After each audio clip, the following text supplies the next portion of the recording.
Full range of motion, pressing and pulling. Getting stronger here will have you more protected than not getting this deep range of motion. As a soon-to-be dad, something I really look forward to is teaching my son how to bench press and making sure he never beats my max. But also, all of the awesome things that come from being able to bench press without pain, like throwing a ball, throwing a punch, playing around with the upper body, or simply playing around.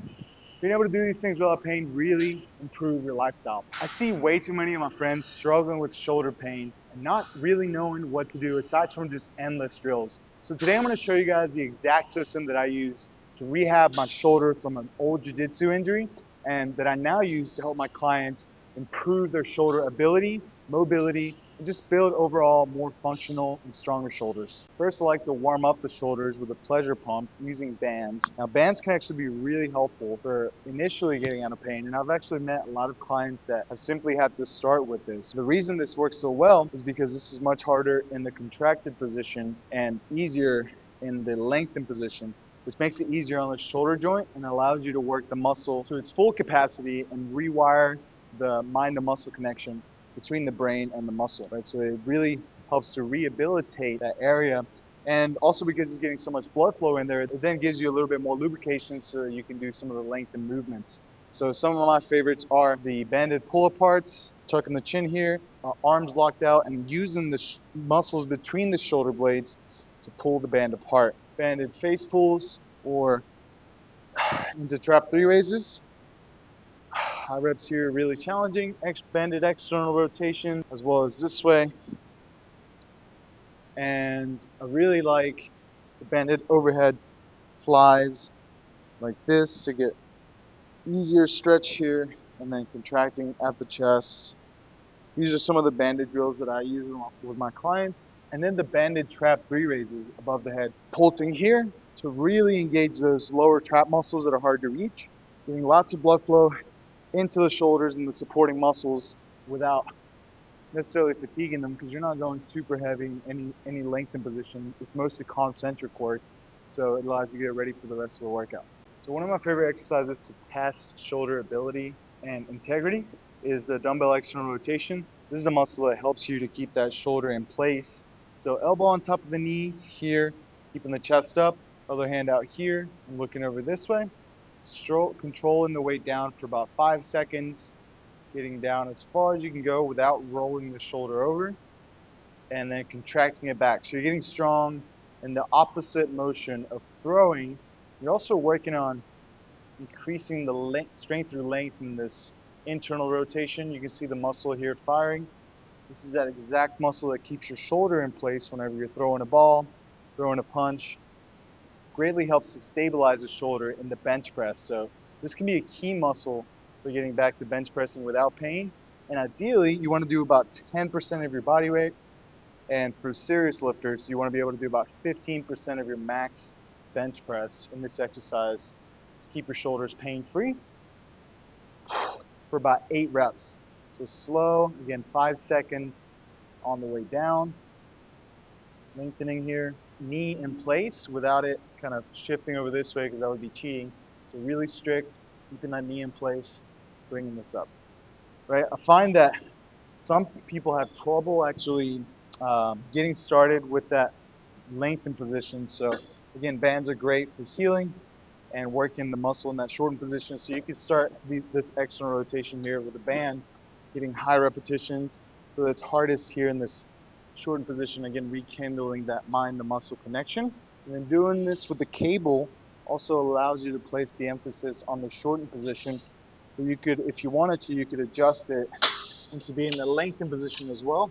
But ideally, this is done with the dumbbell freely, starting as light as you need to in order to maintain that strict form. Next is the dumbbell power raise, which is used to actually strengthen both the rear delt and the rotator cuff, as well as the muscles between the shoulder. So you're going to grab a bench. I like the 30-degree angle. Hug the bench, bring the legs to the side, bring this arm, keeping the elbow above the chest, not below, and keeping the arms completely straight here. You're bringing this weight up and then slowly controlling it down as if you're trying to put something on the side of your bedside table. Bring it back up. So you should be able to do the same thing here, 10% of your body weight for 8 reps, strict, without having to bend the elbow to swing it over. So keeping the arm straight. You can basically see the muscles working here. These muscles right here between the shoulder blades are great for improving posture, as well as very aesthetic if you can get these muscles nice and strong.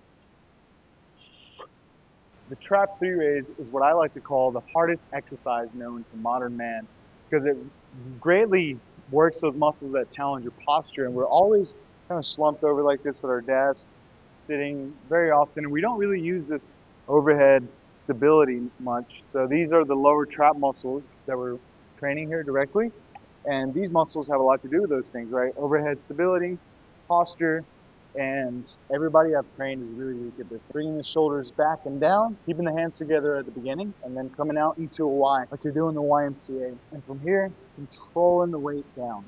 So the arms should be about 45 degrees from the shoulder, and really emphasizing that eccentric to control the weight down. So again, shoulders back and down, lock it in, bring it up together, and then separate into a Y. About 45 degrees from each other, controlling the weight down. You're going to feel a big burn in those lower traps that connect to your lower back. And this is very crucial for working those muscles above the lower back. So you can do these on an incline bench at 45 degrees or a 45-degree back extension where you have to lock out the glutes, the lower back in this 45-degree position. And the form is the same here. Coming up like this, controlling the weight down. But if you don't have any equipment, you can make a lot of progress here by working on a wall. So coming into a squat position, hinging at about 45 degrees, like the bench and the back extension, and then doing these in the same way, controlling on the way down without extending at the hips. So maintaining that position, locking in the 45-degree angle, raising the hands, trying to get the elbows above the ears, and then controlling the eccentric as well. Face pulls are the most bang for your buck exercise for the upper back and rotator cuffs. You're getting a lot of rhomboid, a lot of rear delt, a lot of rotator cuff strengthening here, and it's a great compound movement. But if you lack shoulder strength, I would definitely suggest still doing the other 4 exercises I showed. This one's just great for maintaining that strength once you have it. You want to pull, trying to get the thumbs behind the ears, squeezing this position, trying to get the shoulder blades together here, and then controlling the eccentric. Getting that full stretch, protracting the shoulders, and then bringing them back, retracting at the top. Full range of motion, pressing and pulling. Getting stronger here will have you more protected than not getting this steep range of motion. Emphasizing the lengthened arm position for better scapular function. Getting stronger here is going to translate to better performance with the barbell. Hangs and deficit bottom holds can be greatly beneficial to helping the body to tolerate these positions. In these new ranges of motion, you should probably go as light as needed in order to work without pain.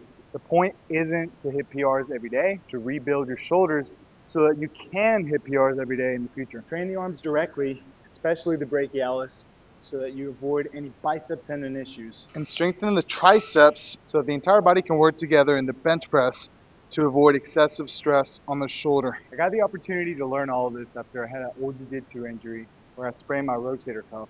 And now I use it to help my clients strengthen their shoulders. Like my client Mike, who's 63, he had 4 shoulder surgeries, and now he's able to do chin-ups, he's able to bench press more than a plate, when his doctor told him he would never be able to lift more than 20 pounds after his last shoulder surgery. If you're looking for expert guidance on getting out of shoulder pain so you can get back to bench pressing, throwing, and playing without pain, then I've placed an application link in the description. That way you can book a call so that we can co-create the best plan of action for you. Thanks for watching, guys. If you haven't already, make sure to subscribe so that you don't miss future videos on physical freedom.